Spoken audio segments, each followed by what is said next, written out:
Hi hello నమస్తే welcome to 24/7 news TV. నేను మీ శాన్వి. ఈ రోజు మనతో పాటు కార్తిక్ గారు ఉన్నారు, ఆయనతో మాట్లాడదాం. హాయ్ సార్, నమస్తే. ఎలా ఉన్నారు సార్? సో ఇప్పుడు చూసుకుంటే కాంగ్రెస్ ప్రభుత్వం వచ్చిన తర్వాత ఒక చాలా డిస్ప్యూట్ని ఫేస్ చేస్తుందని చెప్పొచ్చు. అలాగే మెయిన్గా మనం రేవంత్ రెడ్డి గారి గురించి మాట్లాడుకుంటే స్టార్టింగ్లో ఎన్కన్వెన్షన్ హాల్ ఏదైతే కూల్చివేతుందో అప్పుడున్నంత ఫైర్ ఇప్పుడు లేదు అంటున్నారు. దాని గురించి ఏం చెప్తారు? సో ఎన్కన్వెన్షన్ కూలగొట్టడం అనేది ఒక ప్రత్యేకమైన పరిస్థితి. ఎందుకంటే ఆ ఎన్కన్వెన్షన్ని కూలగొట్టాలని గతంలో కోర్టు ఆర్డర్స్ ఉన్నాయి. ఆర్డర్స్ ఉన్నప్పుడు వాళ్ళు ఆ యొక్క కోర్ట్ ఆర్డర్స్ని బేఖాతరు చేసి కేటీఆర్ గారితో ఉన్నటువంటి ఒక పర్సనల్ లింక్స్లో ఆ యొక్క ఆర్డర్స్ని ఫుల్ఫిల్ చేయనప్పుడు గవర్నమెంట్ ఒక యాక్షన్ తీసుకుంది. సో ఎన్కన్వెన్షన్ కూలగొట్టడము ఎంత ఫాస్ట్గా జరిగింది కాబట్టి ప్రతిదీ అట్లాగే ఉంటుంది అని అనుకోవద్దు. దట్ ఈస్ అదొక ప్రత్యేకమైన పరిస్థితులలో ఎన్కన్వెన్షన్ కూలగొట్టడం జరిగింది. ఓకే, అంటే ఇప్పుడు ఏవైతే అమలు చేస్తాము అన్నారో అవన్నీ ఆర్థిక సమస్యల వల్లనే అమలు చేయలేకపోయారు హామీలని?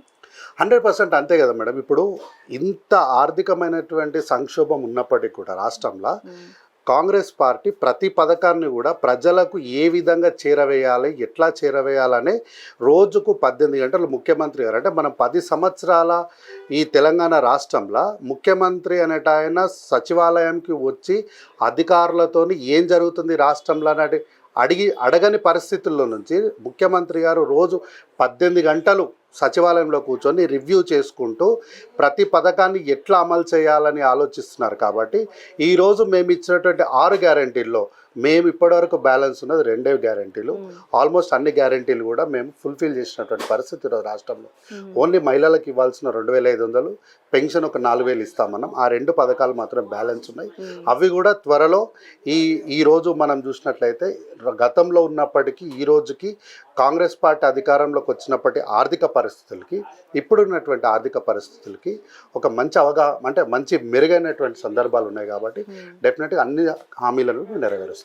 సార్, ఇప్పుడు హైడ్రా వల్లనే రేవంత్ రెడ్డి గారు నెగిటివ్ అయ్యారు ప్రజలు అని అంటే మీరు ఏం చెప్తారు? హైడ్రా వల్ల నెగటివ్ అవ్వినారు అంటే అది only because of BRS party చేసినటువంటి ఎవరైతే పెయిడ్ ఉన్నారో వాళ్ళ వల్ల చేయడం వల్ల, అంటే ఇనిషియల్ డేస్లో మనకు అది బ్యాడ్ అయినట్లు కనిపించింది.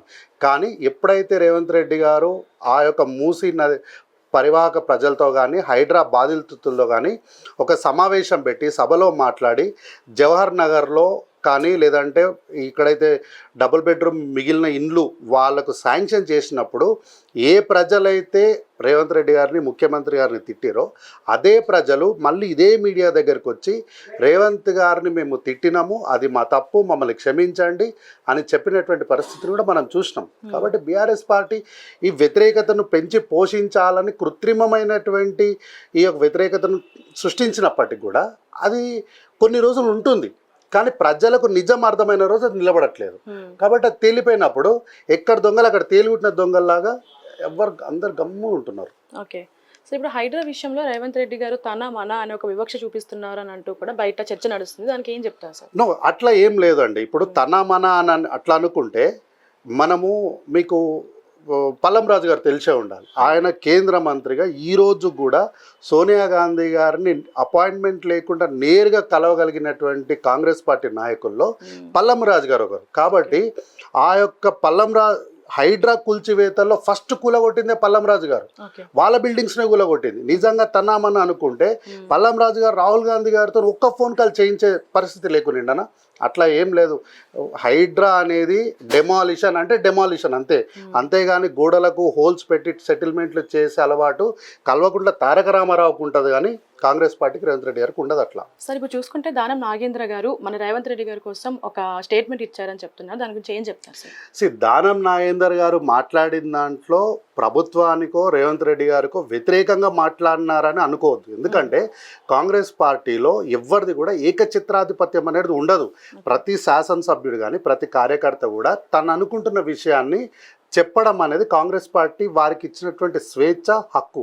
అందులో భాగంగానే ఆయన ఒక ప్రజాప్రతినిధి కాబట్టి అక్కడ ప్రజలు ఏమనుకుంటున్నారో ఆ విషయాన్ని ముఖ్యమంత్రి గారికి చేరే విధంగా, అంటే కొంత ఇన్స్టెంట్గా చేరాలనుకున్నారేమో, అందుకోసం అని చెప్పి మీడియా ద్వారా media is an source of information. So media ద్వారా చెప్పడినంత మాత్రాన దాన్ని వ్యతిరేకతనో లేకపోతే మరో రకంగా మనం చూడాల్సిన అవసరం లేదు. అక్కడ ఉన్నటువంటి ప్రజల మనోగతాన్ని ప్రభుత్వానికి ముఖ్యమంత్రి గారికి చేరేయడానికి మీడియాను ఒక సాధనంగా దానం నాగేంద్ర గారు వాడుకున్నారని నేను అనుకుంటున్నాను. అంటే దీనివల్ల రేవంత్ రెడ్డి గారికి ఇంకేమైనా నెగిటివ్ అయ్యే ఛాన్సెస్ ఉన్నాయి? సో ఇందులో నెగటివ్ అనేది ఏమి ఉండదు.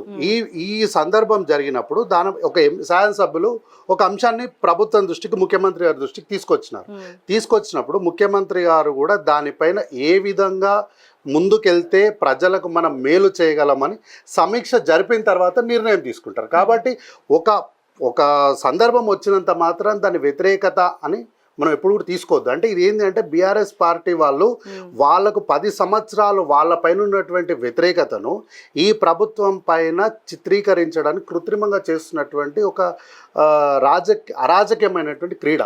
ఇందులో మనం ఇట్లాంటి అరాజకమైనటువంటి క్రీడలో ఎప్పుడు కూడా న్యాయమే గెలుస్తుంది. అట్లాంటప్పుడు కేటీఆర్ ఆడుతున్నటువంటి డ్రామాలన్నీ కూడా ప్రతిసారి తేలిపోతూనే ఉన్నాయి. ఇప్పుడు కూడా అట్లానే తేలిపోతాయి. Okay sir, thank you sir. Thank you.